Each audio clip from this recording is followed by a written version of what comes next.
ایران نے امریکہ اور اسرائیلی اہداف پر پہلی بار حدید 110 ڈرونز کا استعمال شروع کر دیا ہے۔ خطے میں امریکی فوجی مراکز اور اسرائیل پر جدید خودکش ڈرونز داغے گئے ہیں۔ ایران نے امریکہ اور اسرائیلی اہداف پر پہلی بار جدید 110 ڈرونز کا استعمال شروع کر دیا۔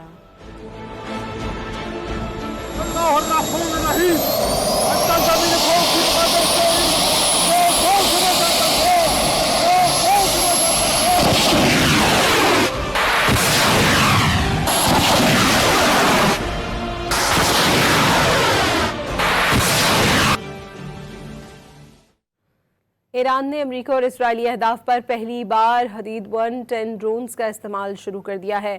خطے میں امریکی فوجی مراکز اور اسرائیل پر جدید خودکش ڈرونز داغے گئے ہیں۔